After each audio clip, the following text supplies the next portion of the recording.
BSc part third year की ऐसी class में हम जो है अगला टॉपिक लेके आए जो यूनिट 5 का ही सेकंड पार्ट है। यूनिट 5 के सेकंड पार्ट में हम देखते हैं कॉस्मिक रेज यानी कि अंतरिक्ष किरणें। कॉस्मिक रेज अंतरिक्ष किरणें, अंतरिक्ष किरणों को हम यहाँ डिस्कस करेंगे। तो देखिए सन 1925 में एक साइंटिस्ट हुए मिलिकॉन ने जो है अंतरिक्ष से आने वाली तीव्र भेदी यानी कि उनकी भेदन क्षमता क्या होती है, बहुत अधिक होती है। तो मिलिकॉन ने जो है अंतरिक्ष से आने वाली तीव्र भेदी जो किरणें हैं उन्हीं किरणों को क्या नाम दिया, अंतरिक्ष किरणें। तो अंतरिक्ष किरणों की डेफिनेशन को हम यहाँ इस तरह से लिख सकते हैं। अंतरिक्ष किरणें की परिभाषा की बात करें तो परिभाषा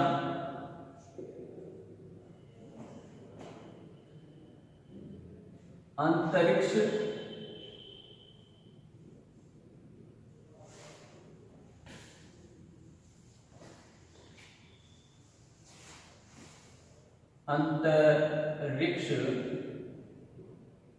किरणें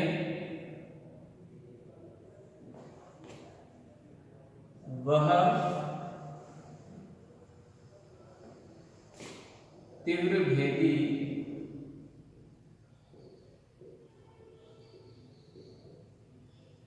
किरणें हैं जो अंतरिक्ष से पृथ्वी की ओर, अंतरिक्ष से लगातार पृथ्वी की ओर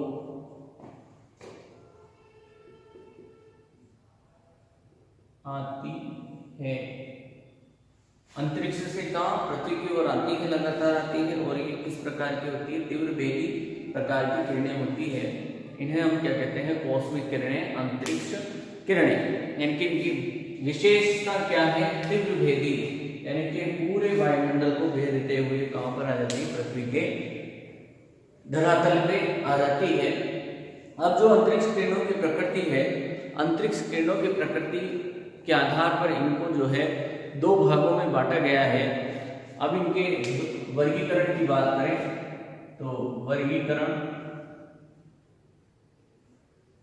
तो अंतरिक्ष किरणें दो भागों में बांटी गई है। नंबर 1 प्राथमिक अंतरिक्ष किरणें, प्राथमिक अंतरिक्ष किरणें। नंबर 2 द्वितीयक अंतरिक्ष किरणें। एक तो हो गई प्राथमिक अंतरिक्ष किरणें और दूसरी हो गई द्वितीयक अंतरिक्ष किरणें। अब इन दोनों को भी हम अलग अलग डिस्कस करेंगे। सबसे फर्स्ट हम डिस्कस करेंगे प्राथमिक अंतरिक्ष किरणों को, कि प्राथमिक अंतरिक्ष किरणें क्या होती है और इनमें किस प्रकार के पार्टिकल्स पाए जाते हैं, कौन कौन से पार्टिकल जो है पाए जाते हैं और इनको किस आधार पर जो है प्राथमिक अंतरिक्ष किरणें कहा गया है। तो यहाँ अब हम अगला टॉपिक लेते हैं प्राथमिक अंतरिक्ष किरणें। तो प्राथमिक अंतरिक्ष किरणों के लिए हम बात करें तो प्राथमिक जो अंतरिक्ष किरणें हैं, पृथ्वी के जो वे किरणें जो बाह्य अंतरिक्ष से पृथ्वी के ऊपरी जो सबसे ऊपरी भाग है, पृथ्वी का जो सबसे ऊपरी भाग है, उस ऊपरी भाग पर आपतित होती है, उन्हें हम क्या कहते हैं, प्राथमिक अंतरिक्ष किरणें कहते हैं। यानी कि जो पृथ्वी का जो ऊपरी भाग है, उस ऊपरी भाग पर, सबसे ऊपरी भाग पर जो है आपतित होती है, उन्हें हम क्या कहते हैं, प्राथमिक अंतरिक्ष किरणें कहते हैं। तो नंबर 1 प्राथमिक अंतरिक्ष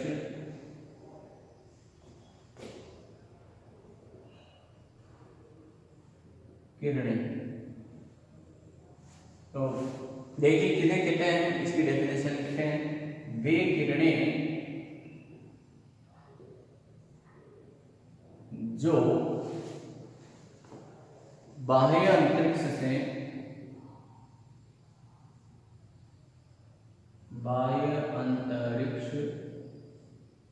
से पृथ्वी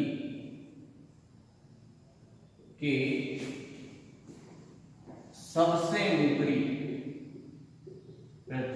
सबसे ऊपरी भाग पर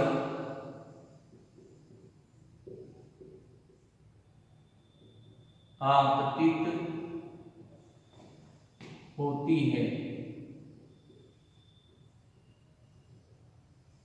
है प्राथमिक अंतरिक्ष किरणें कहलाती है।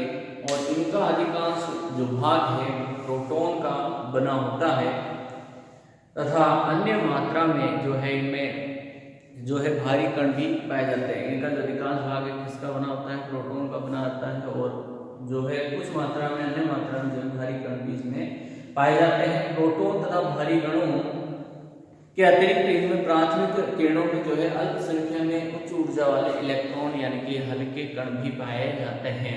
यानी कि प्रोटॉन और भारी कण तो होते ही हैं, साथ में जो है इनमें जो है उच्च ऊर्जा के इलेक्ट्रॉन हैं या जो हल्के कण हैं वो भी यहाँ मौजूद होते हैं। सभी तरह के जो है नाभिकों का जो वेग है वो वेग प्रांश जो है लगभग क्या होती है, समान होती है। वेग प्रांश की बात करें तो सभी जितने भी कण होते हैं उनकी यहाँ जो है वेग प्रांश क्या होती है, समान होती है। तो यहाँ किस प्रकार के कण मुख्य रूप से पाए जाते हैं, एक तो प्रोटॉन व अन्य भारी कण और कुछ मात्रा में जो है इलेक्ट्रॉन भी पाए जाते हैं। और इनकी ऊर्जा कैसी होती है, उच्च ऊर्जा। इनकी ऊर्जा कैसी मिलती है हमें, उच्च ऊर्जा के यहाँ इलेक्ट्रॉन पाए जाते हैं।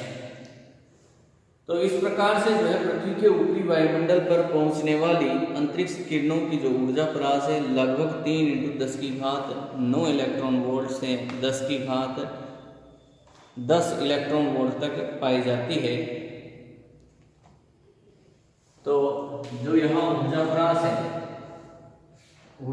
है वो कितनी पाई जाती है, 3 × 10⁹ से 3 × 10⁻10 इलेक्ट्रॉन वोल्ट तक जो है यहाँ ऊर्जा प्रास रहती है।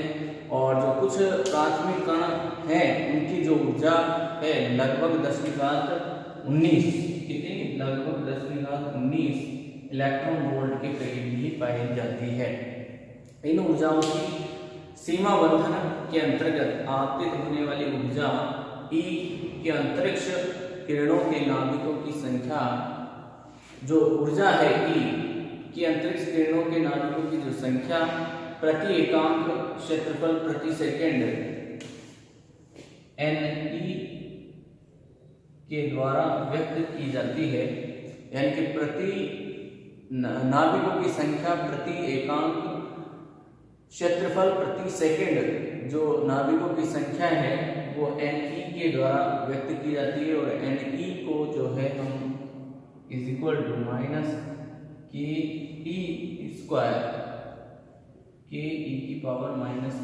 के रूप में हम फाइंड आउट करते हैं।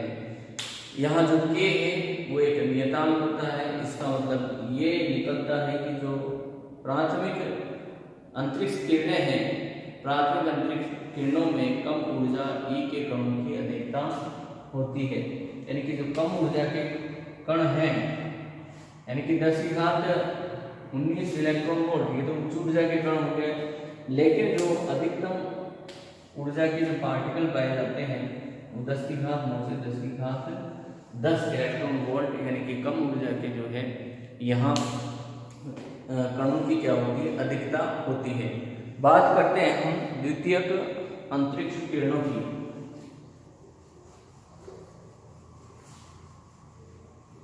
द्वितीयक अंतरिक्ष किरणें, अब देखिए जो पृथ्वी के ऊपर जो वायुमंडल है इस वायुमंडल में तरह तरह की गैसें होती है, पार्टिकल्स होते हैं, धूल कण होते हैं। तो ये जो प्राथमिक अंतरिक्ष किरणें पृथ्वी के धरातल पर आ रही है, ये प्राथमिक किरणें इस वायुमंडल में उपस्थित ऑक्सीजन और नाइट्रोजन जैसी गैसों के साथ टक्करें करती है। तो नाइट्रोजन और ऑक्सीजन जैसी गैसों के साथ टक्कर करने के कारण इन किरणों से जो है द्वितीयक, इन किरणों से जो है द्वितीयक किरणें उत्सर्जित होती है और उन्हीं द्वितीयक उत्सर्जित किरणों को हम क्या कहते हैं, द्वितीय अंतरिक्ष किरणें। यानी कि कुल मिलाकर बात करें द्वितीय अंतरिक्ष किरणों की, तो पृथ्वी के वायुमंडल के ऊपरी भाग में उपस्थित वायु के घटक ऑक्सीजन और नाइट्रोजन अणुओं पर प्राथमिक अंतरिक्ष किरणों की अप्रत्याशित टक्करों से उत्पन्न किरणों को हम क्या कहते हैं, द्वितीयक अंतरिक्ष किरणें कहते हैं। अर्थात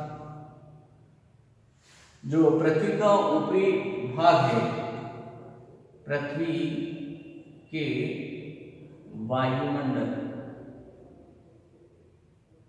पृथ्वी के वायुमंडल के ऊपरी भाग में उपस्थित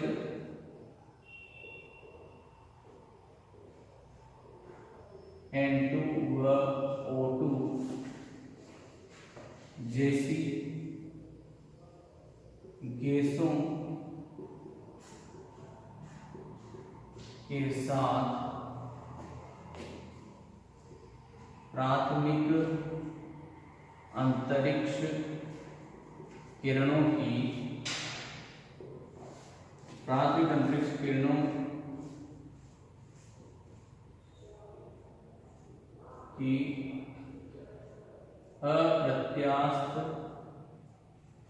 टक्कर से, अंतरिक्ष किरणों की अप्रत्याशित टक्कर से उत्पन्न किरणें द्वितीयक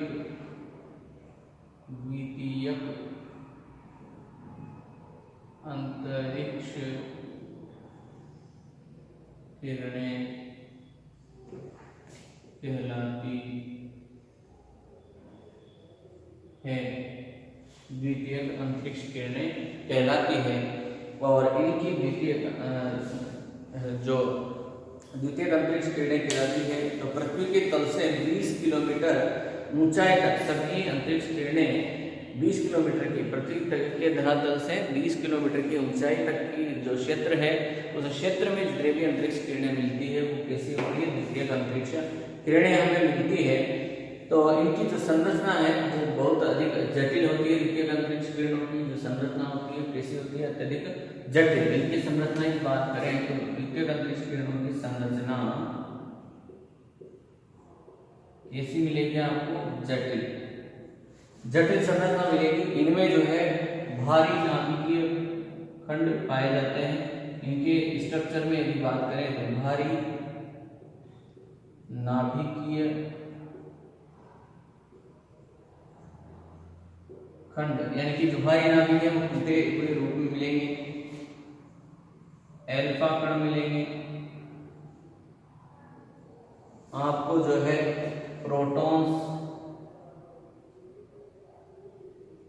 और न्यूट्रॉन्स मिलेंगे।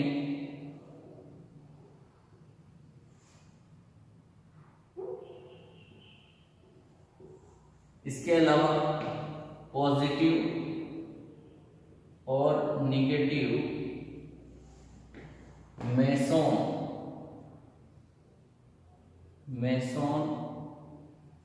पार्टिकल आपको यहां मिलेंगे। इसके अलावा जो है इलेक्ट्रॉन मिलेंगे और पॉजिट्रॉन मिलेंगे।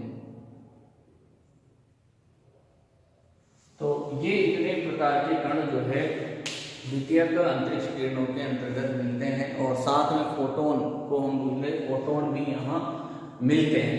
तो द्वितीयक अंतरिक्ष किरणों की जो ऊर्जा है अत्यधिक होने के कारण यह माध्यम में जो है अधिक दूरी तक क्या करती है, गति करती है, लेकिन इनकी जो तीव्रता है वो क्या होती है, कम हो जाती है, क्योंकि जो माध्यम है, माध्यम के जो पार्टिकल्स हैं इनकी ऊर्जा को अवशोषित कर लेते हैं, तो इनकी तीव्रता तो कम होती है, लेकिन ये इनकी जो ऊर्जा है प्रारंभ में जो ये इनकी ऊर्जा अधिक होने के कारण ये अधिक दूरी तक गति करती है, परंतु जो माध्यम है, माध्यम के द्वारा अवशोषण के कारण इनकी जो तीव्रता का अनुमान है वो क्या हो जाता है, कम हो जाता है।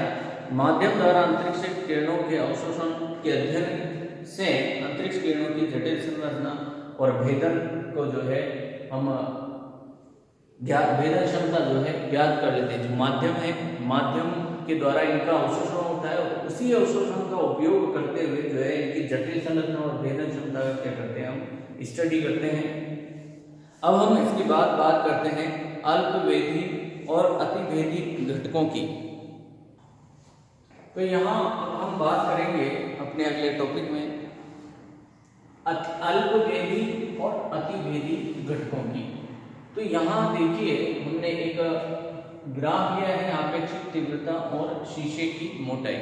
तो देखिए इसमें क्या हुआ कि जो साइंटिस्ट हुए, साइंटिस्टों ने, वैज्ञानिकों ने पाया कि जो किरणें हैं उन्होंने प्रयोग किया शीशे की मोटाई, शीशे पर जो एक शीशा लिया उसमें उन्होंने देखा अंतरिक्ष किरणों को भेदा, उसमें प्रवाहित किया, तो उन्होंने पाया कि 5 सेंटीमीटर की मोटाई तक जो है तीव्रता जो है धीरे धीरे तीव्रता में जो है कमी वो 5 सेंटीमीटर तक तीव्र गति से होती है, लेकिन 5 सेंटीमीटर के बाद जो तीव्रता में होने वाली कमी है वो धीमी गति से होती है।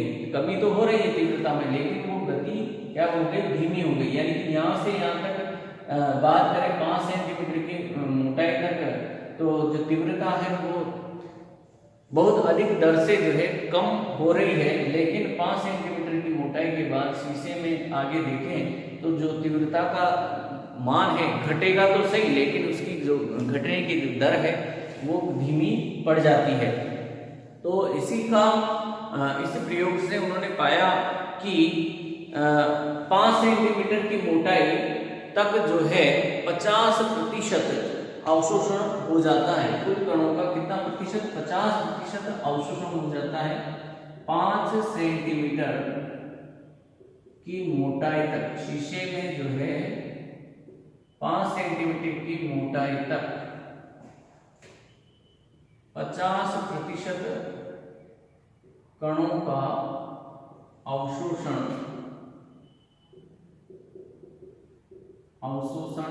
हो जाता है। कितने कणों का, 50% कणों का अवशोषण हो जाता है।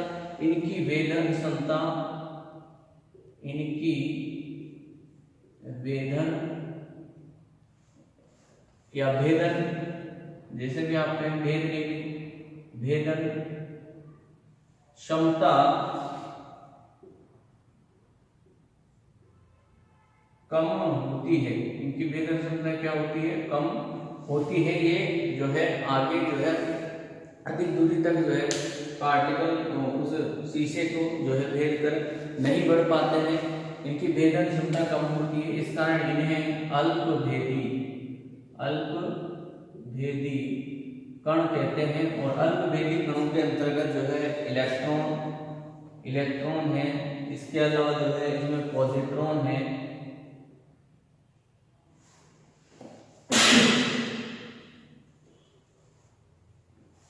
इलेक्ट्रॉन, पॉजिट्रॉन व फोटोन होते हैं। इलेक्ट्रॉन, पॉजिट्रॉन व फोटोन होते हैं। अब जो 50% कण है वो तो 5 सेंटीमीटर की मोटाई तक क्या हो गए, अवशोषित हो गए। शेष जो 50% कण बचे हैं उनकी भेदन क्षमता क्या होती है, अधिक होती है, और वो अधिक दूरी तक जो है गति करते हैं, अधिक दूरी तक उसका भेदन करते हैं। शेष 50% कण अधिक दूरी तय करते हैं, अर्थात इनकी भेदन क्षमता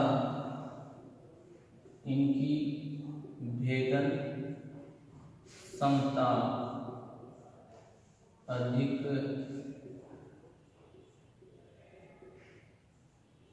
होती है और इसी कारण इन्हें क्या कहते हैं हम अतिभेदी, क्या कहते हैं हम अतिवेदी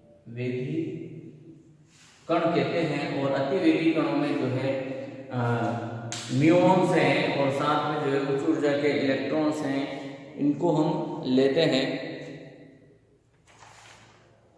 म्यूऑन है और उच्च ऊर्जा वाले इलेक्ट्रॉन हैं, उच्च ऊर्जा के फोटोन हैं। इस प्रकार जो है अंतरिक्ष किरणों को जो है भेदने की क्षमता के आधार पर दो भागों में बांट सकते हैं हम, अल्पभेदी और अतिभेदी। ठीक है, तो आज की क्लास में हम इतना ही पढ़ेंगे। नेक्स्ट क्लास में हम इससे आगे के टॉपिक्स लेंगे जहां हम अंतरिक्ष वर्षण वगैरह को डिस्कस करेंगे। Thank you.